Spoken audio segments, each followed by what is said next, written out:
comfortable, hey, maybe they can create a lot of mid lane and jungle pressure with these 2 early pushing picks. And it is a high prize for the Syndra because they actually haven't locked in AD carry in the first round. They are leaving it. Some bans may go towards the role. Maybe that will be the pick that will show a bit more innovation compared to what they focused on so far. It was a later pick Kayn the last time we saw it from Gigabyte Marines. And actually the first time I had the privilege to cast a Kayn game. Yeah, and Gigabyte Marines also didn't always play a marksman in the bot lane back at the Mid-Season Invitational. They had a different player down there.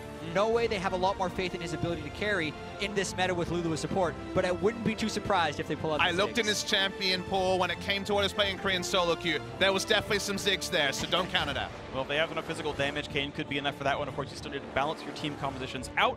Keep in mind, this guy had done very well on Kayn despite it being a loss last week. Plus 31 CSD at 15. He had smashed the jungle using Trist and Twitch off the table. Typical physical damage marksman, but again, if that Ziggs is in there, it's available. Yeah, and do they wait until the last pick to surprise here? They may well, because they could still get value out of a counter pick, but you never know with Gigabyte Marines if they have a strategy around an odd bot lane. And we were smiling around the Ziggs earlier, and maybe it won't be Ziggs in the end. I actually wouldn't have been the worst choice against Janna, so when it comes to later games, perhaps we'll see it, but it's going to be the much more standard Ashe in this game. And honestly, like, Ashe isn't even that standard of a pick anymore, right? The strategy that everyone is picking, that everyone thinks is the best composition, is these Trists, the Twistanas, the Kog'Maws, the Zais, right? These hyper carries, the multi-target, long-range, high burst, and Ashe is almost an afterthought in this sort of phase of League of Legends right now. You rarely see the utility marksman. Yeah, and looking over at what Immortals is doing, they're building a defensive fortress for whatever Gigabyte Marines is going to throw at them. A lot of Marine strategies around going fast, enabling other picks, and trying to attack a point of weakness. With Shen and John Gragas, the disengage and shielding is immense. And that is certainly a read on Immortals comp, but it's also reactionary potentially to a fault. This is the sort of comp where when it comes to priority, we're not going anywhere. And that is our first Urgot here. And when it comes to losing lanes here, Jat, there may actually be a worry here for the Immortals. Well, you can ban one undead monstrosity from Noxus, but you've got another one coming in here with Urgot for Archie in the top lane. I'm so excited. The question is, will Archie be able to pull this stuff off? Because he is the guy now that has been put on the Mordekaiser and been put on the Urgot. And when you talk about Archie, he's not this. Heal is up, means no reason to dive, but it is a forced recall out with a 10 CS lead. Levi might go for him. He does have flash. Here he comes. Gragas is around, though. Smithy in the Foglands. The body slam. No turret. No, there is turret. Dagger takes one shot. Gonna jump to the wall, but there's the damage output. And they're gonna get first blood coming through the Rune Prison in time. Poe Belter, 400 gold richer. And a very big miss above the average level of jump.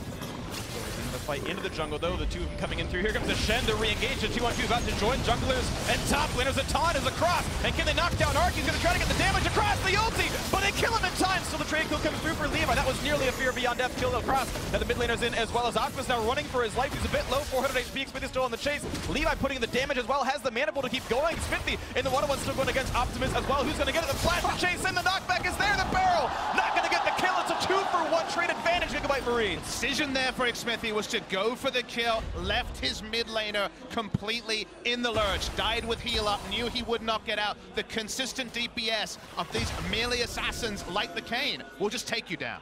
And Ole gonna go for the kill. Summoner heal for movement speed. Flash for the knockup. The Zephyr auto attack. No! And he's going for the play. They're gonna get the kill. Ole sets him up and Smithy knocks him down. The fact that they burned so much to then what looked like nearly miss it when the barrel landed was amazing sidestepping by Optimus. And that entire fight was pretty much just Levi and Optimus saying they can take him, right? Immortals goes for the initial play with the stand united, but when the initial burst of the 3-on-3 ends with both top laners dying, it just turns into jungle versus mid laner duels on both sides. And consider what Pobelta actually is able to do this fight. A bit of damage onto Optimus, but he cannot walk past Levi. He is only ever going to lose even with blue buff in these early levels. Not enough base damage on the spells. So eventually he's going to be out-traded by Pobelta as Smithy has only eyes for Optimus, but it required much more to actually pick up the kill. And now Levi's looking for Pobelter again. Nice stun. The damage up going to be the slow is in. There's almost no way out for Pobelter. The ulti's not going to be in range for Levi. Flashes to get in, but the damage going to be low. Still gets it anyway. Blue smite.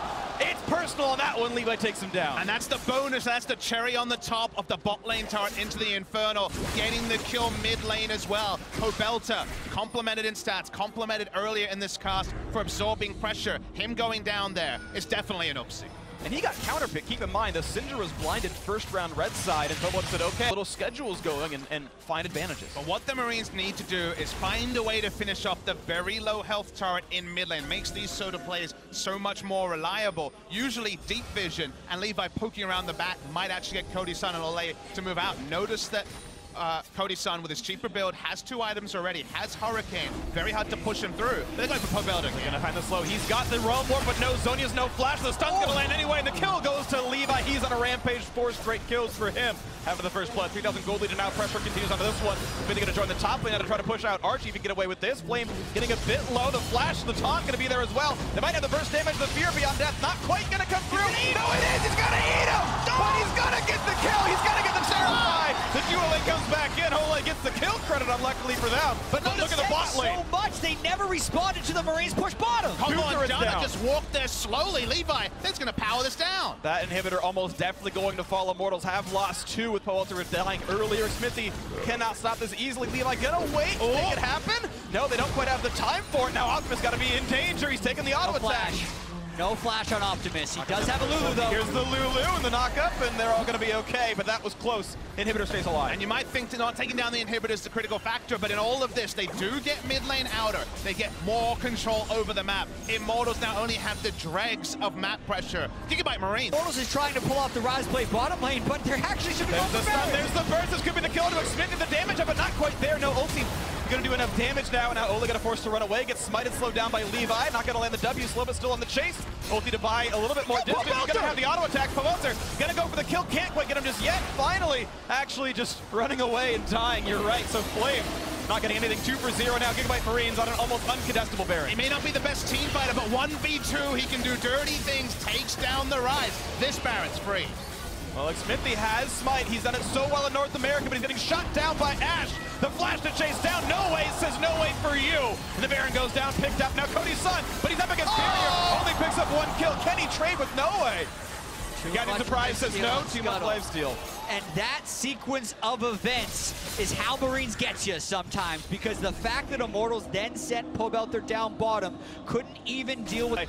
Now there's going to be the reset fight. Redemption putting Optimus back to basically full health, and all that engage means nothing now as Gigabyte Marines look for the next play. Powalter at half HP. Stun's going to land. This could be a kill to Smithy. Redemption to buy a few more seconds. The ulti's going to keep him alive just a barely little bit, but Archie knocks on the top lane turret. Another trade comes down into the mid lane. They're going to chase on it. This one, Cody's flashing away. They might get the kill to Levi. He's going to pop in for a bit more time, though, and jump right back out. He will stay alive. No snipe's going to be coming through, and the fear beyond death knocks down Flames. He snuffs them out like a candle. And this is going to be all the inhibitors falling shortly. His top lane going to drop as well. Bot lane's already gone, and it's now just the base remaining 5v4. Yeah, it's a 3-inhib cycle with no Flame, and Marines doesn't seem like they're letting up. Body Sam comes in, but they don't have the follow-up damage, not just yet. Anyway, looking for a couple of shots onto Lulu, but unlike his predecessor has flash this time around, walks away cleanly, and Immortals just gonna have to farm super minions now as Gigabyte Marine's gonna leave the base. A lot of the champions Immortals have chosen in this game have been staples of the metagame in the group. Mid lane, Sia, slow down, explosive cast, is gonna find the target. That's a kill picked up. Set up by Xfinity, and the kill gonna go over to Cody's son. Does need that money going towards his next tanky item, but look at the base, though. It's getting knocked down by Archie. Now it's a 5v4 in the map. There's not much left that really Marines can push. They gotta look for this on the top side. But how fast can they kill Archie versus how fast can the rest of the Marines collapse on Immortals? Here they come. And you're seeing them split up now. Both are gonna run away. Here comes the backline action. Cody's son. He gets the shield, he gets the heal. He's gonna stay alive. They're not gonna knock him down. They get rid of the Guardian Angel, but the turrets are dead for the Nexus. This could be just a base rush now. They knock down Xfinity. They get 1 trade kill back into Levi. 4v3 on the map. Both are gonna get knocked down. A double kill. And the hell to kill Urgot. The minions are there. Urgot cannot die. He will not be stopped. And this will be Gigabyte Marines improving 2-2.